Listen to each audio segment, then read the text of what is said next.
The following presentation of City Cinematheque was made possible, in part, by the support of the Taipei Cultural Center in New York, the Ministry of Culture of Taiwan.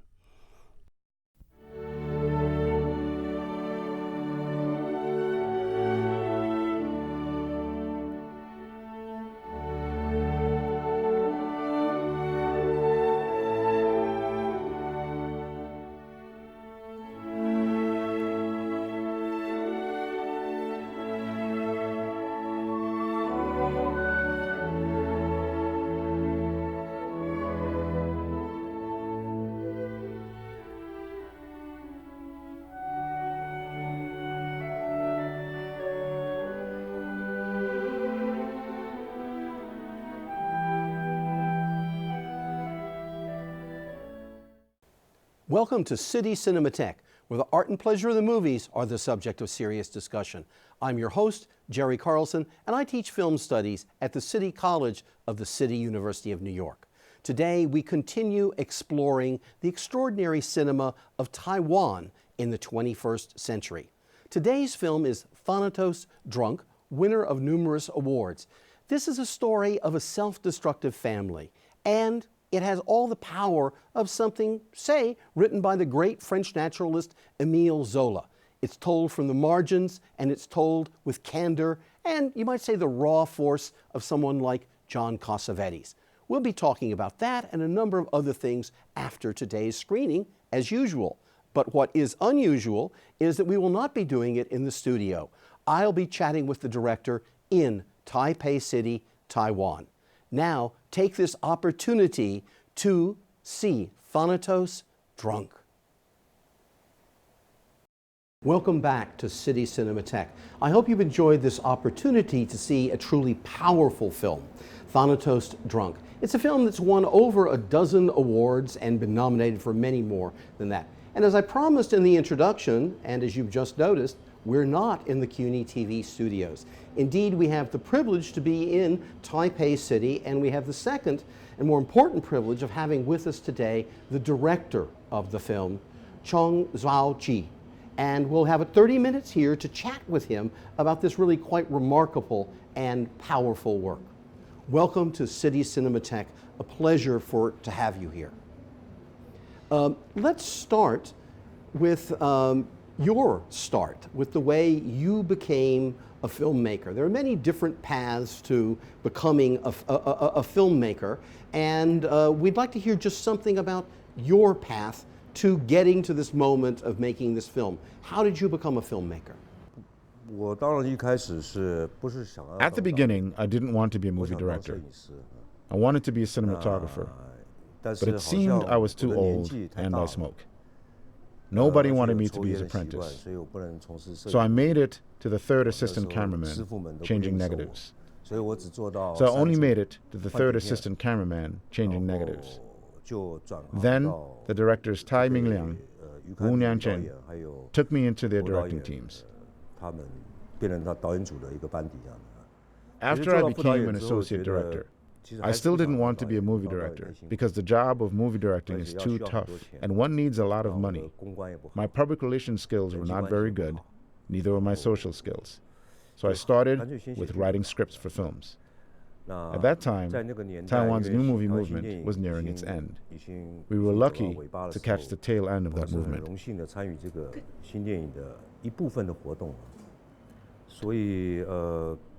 So in script writing, I found my niche. That was the only way out, after I had been the associate director for so long. I followed the idea to win more public grants for media projects. Slowly, I won some grants, and some of my colleagues like Tai Mingliang, Director Tai, Director Wu Nianjian, and other directors encouraged me to direct. They all made TV shows and encouraged me to do the same.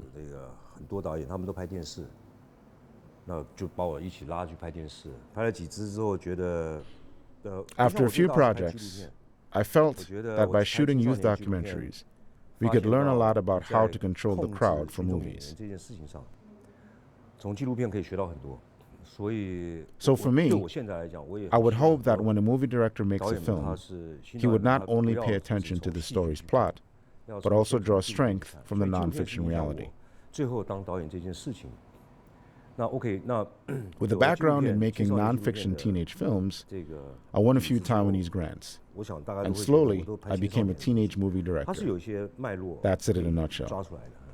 So let's talk a little bit about, before we talk about this specific film, let's talk a little bit about the kind of subject matter that you've been drawn to in Taiwanese society. You've been drawn to many people who come from the margins. This is, by world standards, a successful society, but successful society is not made up totally of successful people. You've been much more interested across your films in the people who are least successful. Where does that come from?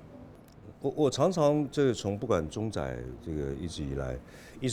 was always being asked why I was so interested in the middle or lower classes.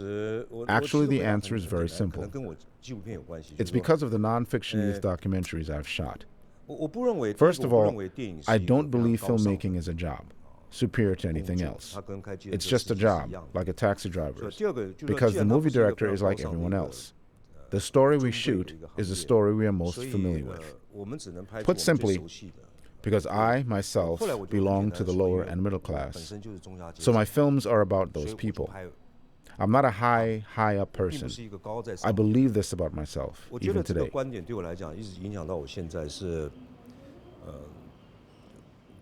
I'm always criticized by movie circle elders because I don't attend their parties. I did attend last year. I don't want too many people to recognize me on the street or at the market because that would prevent me from observing the reality of life. Simply said, because I belong to the lower and middle class, my films are about the lower and middle class. Too many movies are about the white-collar class. Taiwan has too many film directors, 10,000 of them, many of them making white-collar films. I only shoot something I'm familiar with. That's that. There is a story about me. My accountant, my company accountant, went to see my movie one day. For a long time after the movie, she didn't say anything. Finally, she asked me, "Director, it's a good film, but why do you shoot something I can see just by opening my window? It's missing something. It's too real, no drama." I said, "Really? Is this a compliment?" To her, it was not commercial enough, no high drama. That is not the goal I always want to achieve. The moment I was moved in the film, that was real, the true feelings. So let's move from your general interest to this very powerful film that the audience has just seen. You are a scriptwriter, you are a director, but there are many ways to develop a story. There are many ways, there are many paths from an idea to a film that is finished. So why did you choose this film, and how did you develop the story for this film? Talking about this film, THANATOS Drunk, at first, I only had a concept of what I wanted to show the audience. This film is interesting because something happened to me at that time. I had legal troubles then. Almost every day I was worried about my mother.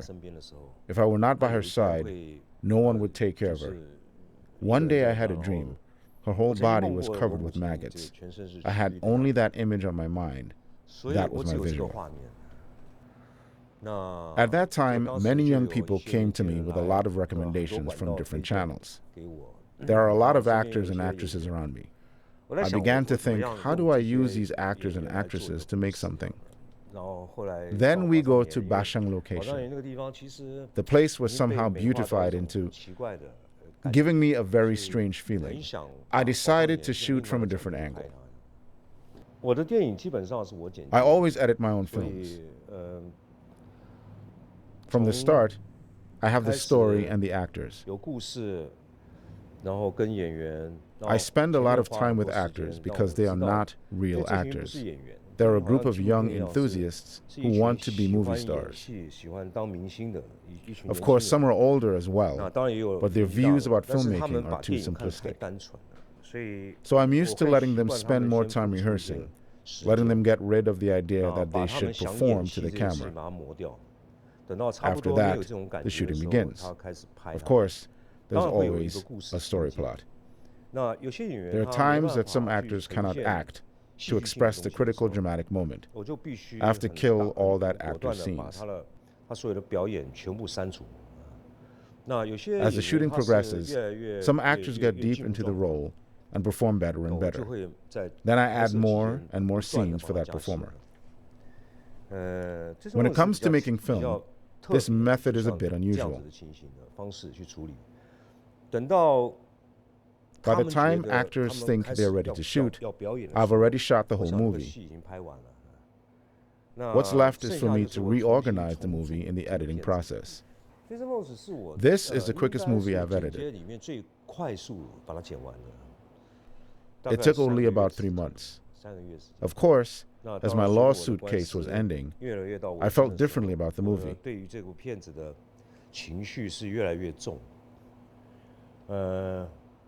Originally, this was a straightforward plot.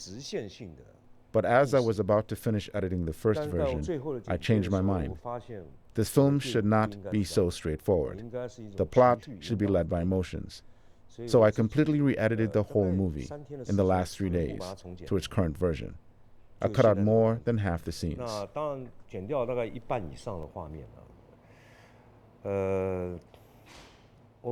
To be honest, these actors did just so-so.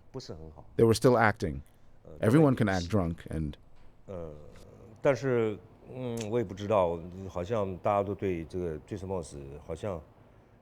But all of them tried very hard.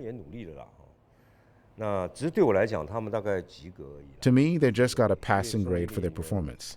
To be a real actor, you need to give the character more tension, make him more three-dimensional.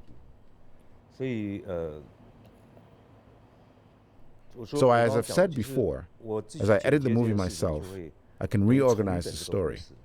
There are pros and cons for this method, from writing script to shooting, to editing.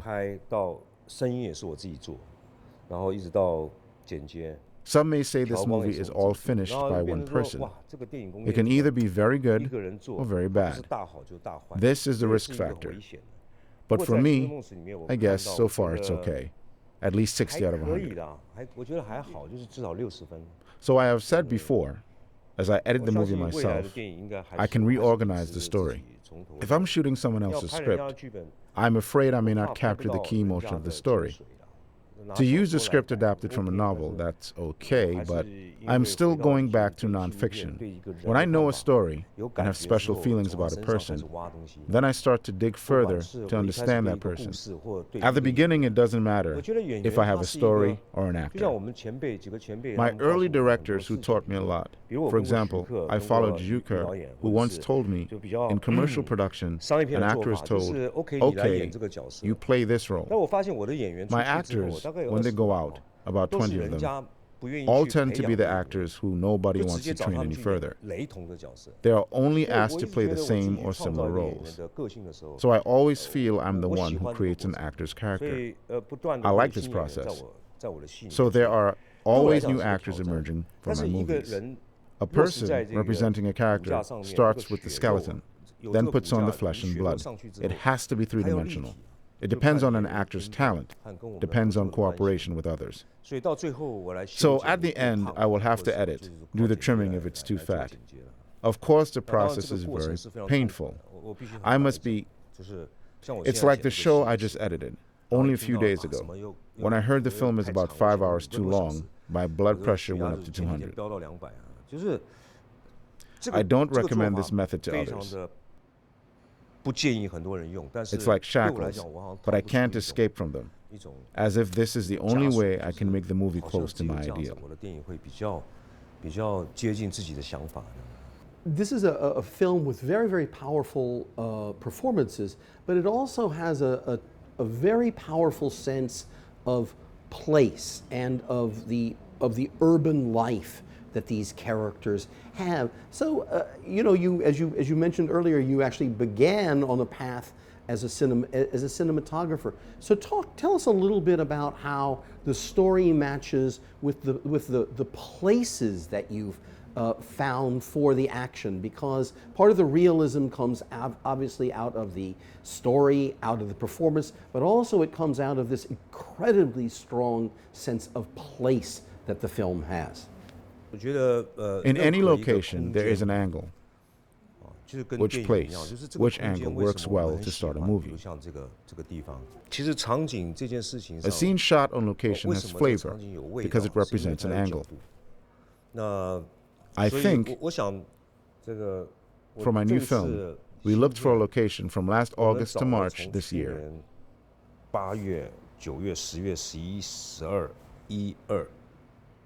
8 months we were looking for a location. At the end, we went back to the house I saw last September. We finally went back to that house.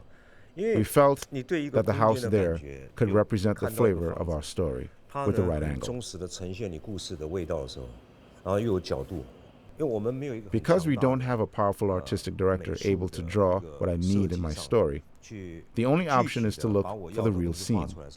I feel the real scene is totally different from the scenery in theater because it has natural lighting. Since I like to put a man in a natural environment, let him interact with the scenery, I have great respect for the natural scenes in my movie.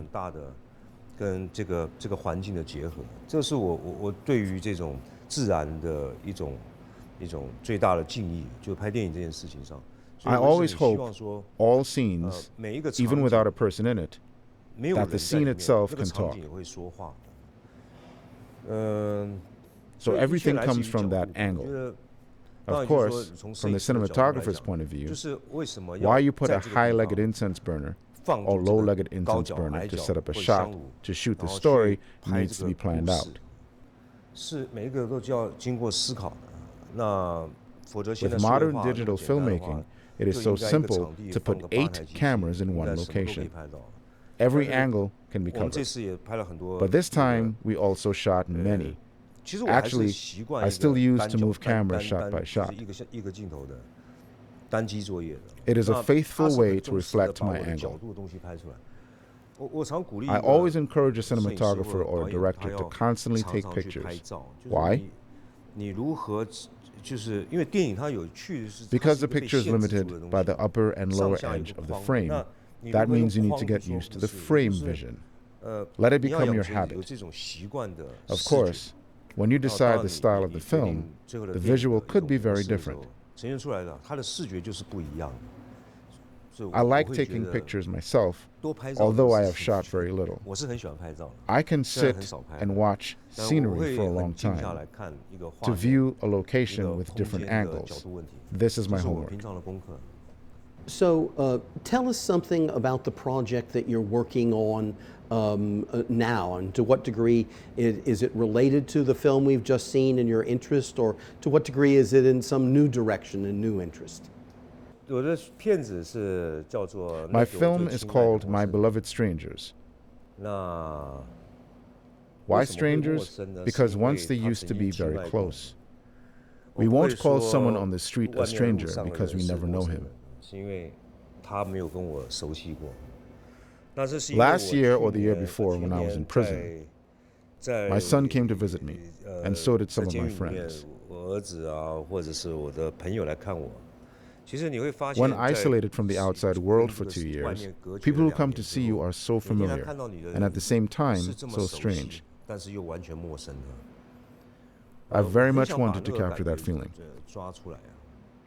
So after I came back, actually I wrote the story in prison. After I came back, I wanted to write about the issue of dementia. While I was writing the script, my mother got dementia after a fall. Very bad dementia. She suffered for 6 months and passed away. These events became some of the scenes in my script. I think for me, with this film, I explored a new concept. What is remembering? What is memory? Because we often have questions. For example, I saw a person 10 years ago. We met once, but I can remember his name.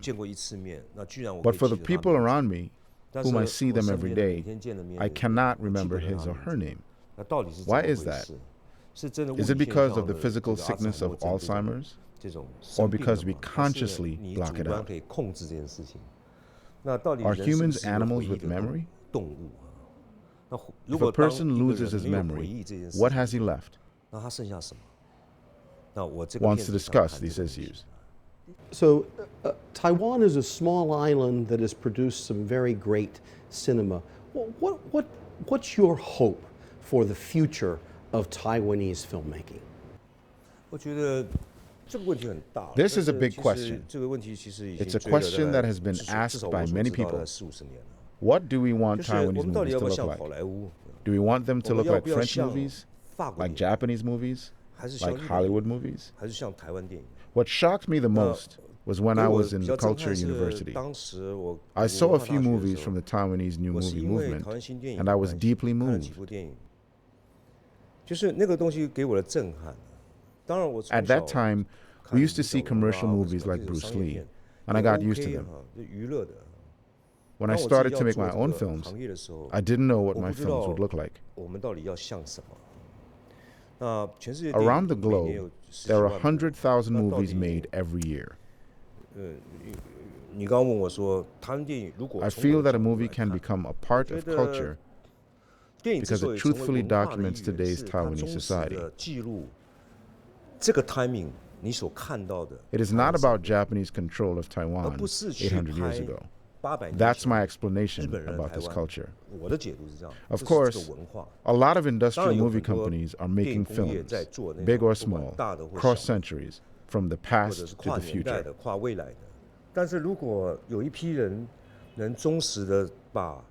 But there are also some who truthfully document Taiwan's present, writing down their feelings. These films are a very important tool for them.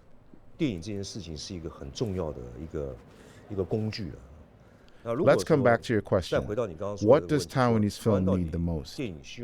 What's the future of Taiwanese movies? I always feel the film, doesn't matter if it's big or small, as long as it moves the audience. It has nothing to do with the budget. It has nothing to do with how you make it. To move audiences, the content and style really must come from the earnest belief of the creator. It really has nothing to do with the budget. So a big production doesn't mean the movie moves audiences. How do you want a film to move you or stimulate you? Everyone feels differently. I feel that moving audiences is more important. Taiwanese movies should move audiences. That is my wish.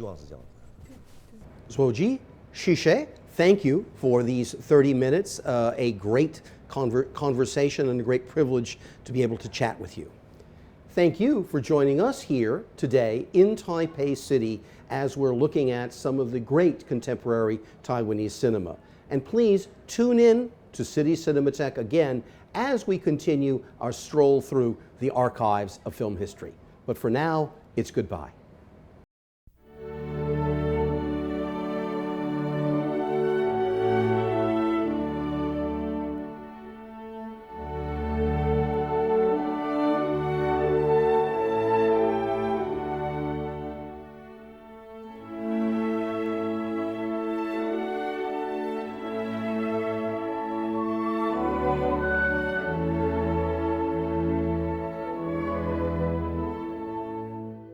The preceding presentation of City Cinematheque was made possible, in part, by the support of the Taipei Cultural Center in New York, the Ministry of Culture of Taiwan.